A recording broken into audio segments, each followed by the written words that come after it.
Hi, Anže. I'm extremely happy to host you today in our short conversation on design of community participation for sustainable communities. I am really, really happy to have you here. Hi to New York. Hi, Sasha. Thank you so much for having me. Glad to be joining you in this conversation. You have been in New York City for quite some time and you're doing so many interesting things in your life. So perhaps you could tell a few words about what happened. Like, how did you end up in studying and teaching at Parsons School of Design? What did lead you to New York? So I first got to New York in 2010 when I came here to work as an architect in an architecture firm. And we were working on a project in China. It was a huge urban project. And it was a challenge working from New York City for China. And of course, we had meetings and we had a lot of conversations, but we are still, we only had very limited possibility to engage with local communities there. So in this process, I got very frustrated about, the whole process, how designers work, how they design new cities. And I had conversation with the director of the office, and he said, well, maybe you need to explore issues, how this community participation could inform design and urban processes. So I started my studies in 2011 at Parsons. It's in a program called Design and Urban Ecologies, where I got introduced to new techniques and new practices in design and community participation, which involved participatory research, action research, and other practices. Wow, and you shifted. It sounds like a pretty big shift from your previous practices to start fully engaging with community participation as part of the process, like the most important part of it. So, do you think that this community participation is crucial in what you do since you discovered it?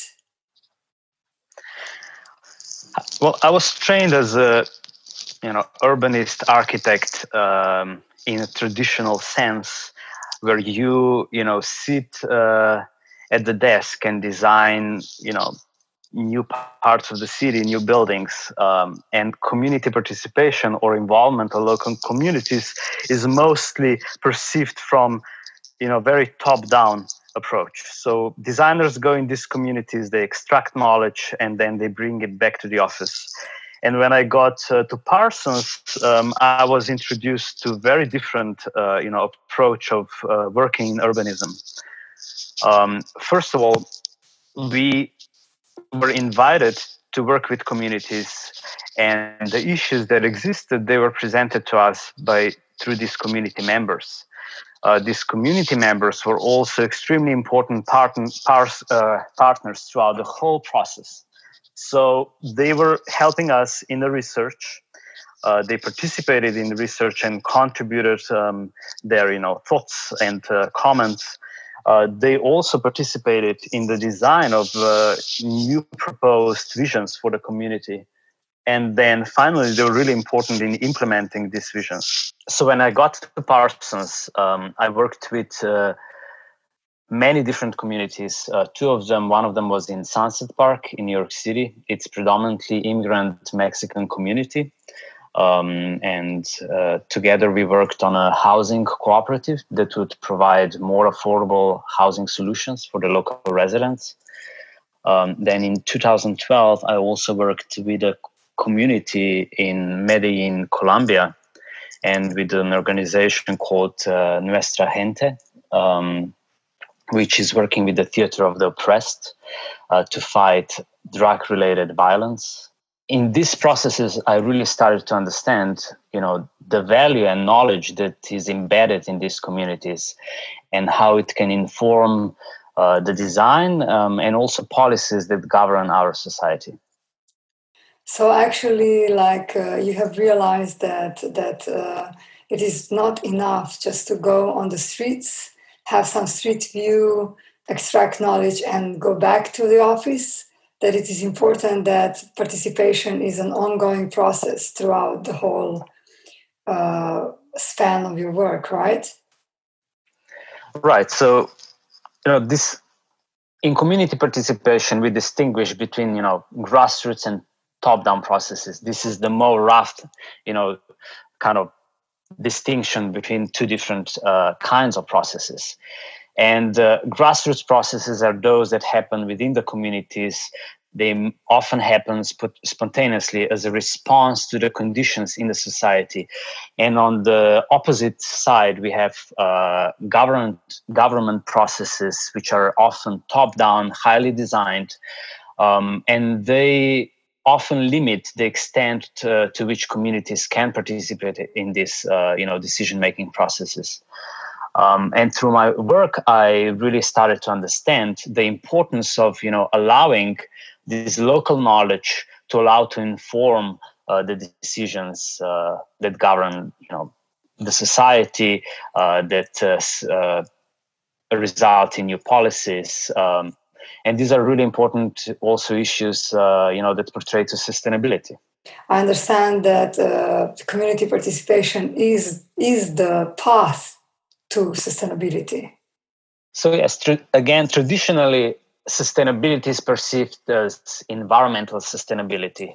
But this notion has been challenged as there are other ways of looking at sustainability. For example, social sustainability, which involves community participation, economic sustainability, how communities can generate income to support themselves. So these are all really important aspects that, all speak about sustainable communities. We've been tackling a tiny little bit about the importance of, the decision-making processes and how civic society can be part of these decision-making processes. So what do you think, what shall we know? What do we need to know if we wish to have more to say in the decision-making process? How can the civic society, how can we be heard more? So here I would say that it is really important to distinguish, who constitutes civil society and who constitutes or which stakeholders are part of the local community. And when we talk about participatory processes in sustainability and decision making, it is really important to understand the whole picture of, who is it that we are talking about or trying to work with. Community participation often happens grassroots and bottom up, and in those processes tend to be more inclusive and more just. And when it happens, top down, when the governments design these participatory processes, they often tend to leave out important stakeholders. They tend to partner with limited groups or NGOs or community leaders who don't necessarily represent the whole picture of the community. So it is, I would say, the designer's role to reach out and really try to engage everyone in this process. Do you think that, you are, let's say you are still linked to,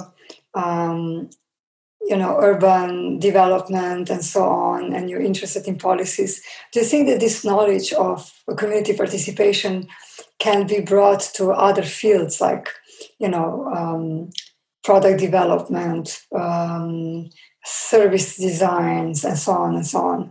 Do you think that we could use these community participation methods and approaches in other fields of design? Yes, absolutely. In my work, I reach across different disciplines. So I'm an urbanist, a designer. I also use a lot of approaches and methods that are used in anthropology and social sciences.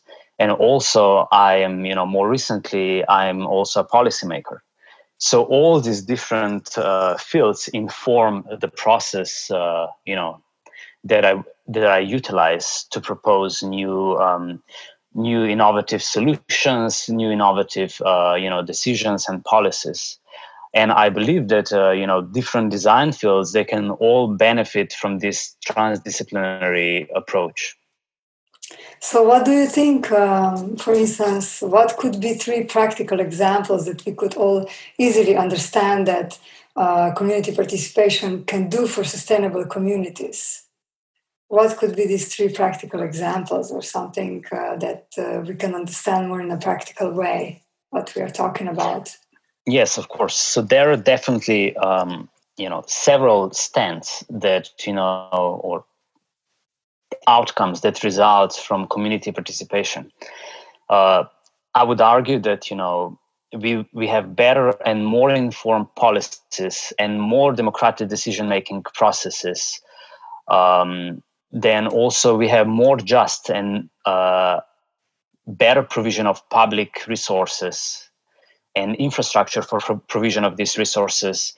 And finally, we have also more connected and more informed communities, which result, in better outcomes. For example, better health outcomes, better economic outcomes, and better sustainable outcomes. How important you think is the general understanding of our own strength as society now when we are talking about better outcomes for society? How much do you think our own voices are heard? I mean, how can we work towards this empowerment?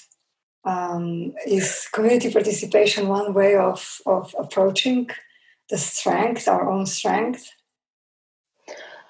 That's an interesting question. So, in the light of all this ongoing mass protest here in the US, also in Europe, demanding, social, racial justice and greater investment in local communities, and also in this pandemic that we are experiencing right now and the health crisis, I think the question of community participation is more relevant than ever.